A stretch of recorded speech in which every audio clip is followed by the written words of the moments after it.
Ito na nga po, inahanda ko na po ang mga ingredients ang gagamitin ko para sa aking sinigang na bangus. Ito po, hinihimay ko na po ang kangkong.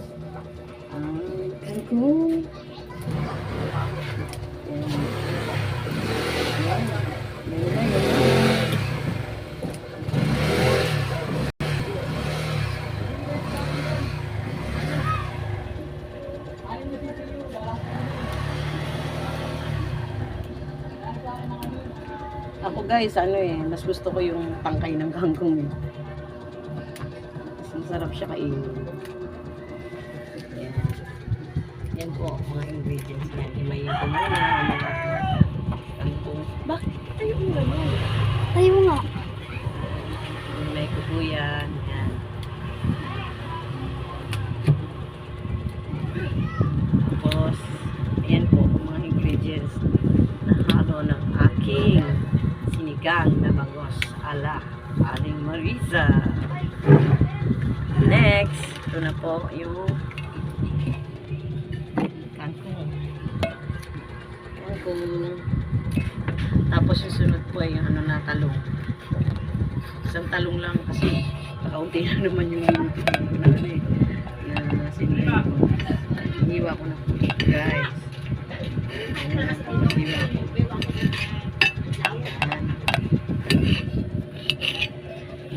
Actually, ano lang naman to eh. Mabilis lang tumutungin. Sinigang, di ba? Pagsasama-samahin mo lang.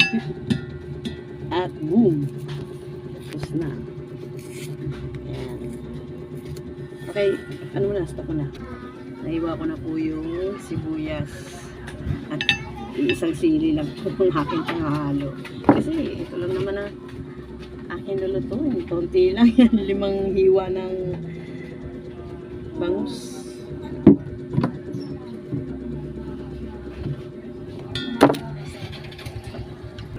Yan na nga po. Lalagyan po ng asin. Asin. Depende lang din po sa panlasa ninyo. Ako, ayoko po ng maraming asin.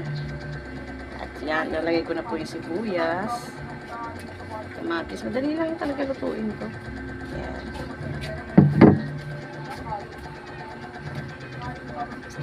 Ituan na po natin yung bangus. Diyan na po, hinahalo ko na po yung sili. At saka yung sibuyas. Habang hinintay po natin,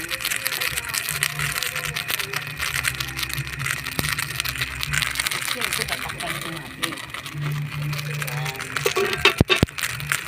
Habang hinihintay ko pong kumulo at maluto yung bangus ay tamang seti lang na kaway-kaway. Hi guys!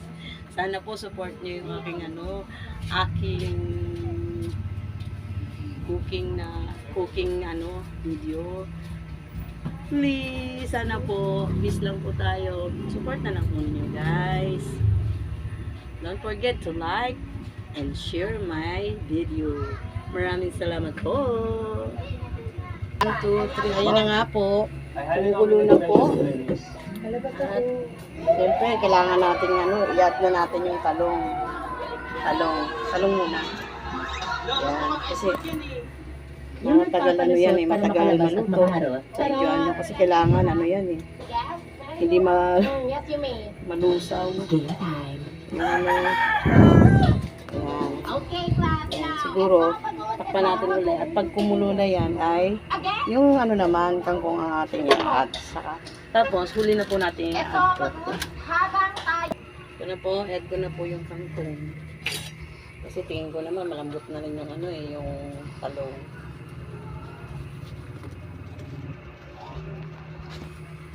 Add ko na rin po yung sinigang.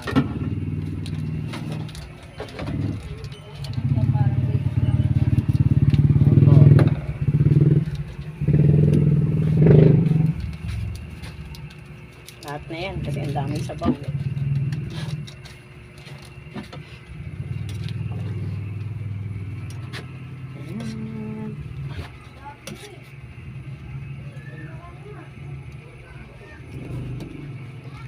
Sinigang na bangus na may kasama. Okay. Sarap na po. Ikot-ikotin mo. Ganun. Parang transition. Ayan. Luto na po ang ating sinigang na bangus. Tara, kain po tayo. Hindi ako baliw. Baliw ka na. At Ayan na nga po, guys. Nakahain na po ang ating sinigang na bangus. Wow! Timplado po ay napakasarap. Hindi masyadong maalat. Tamang-tama lang.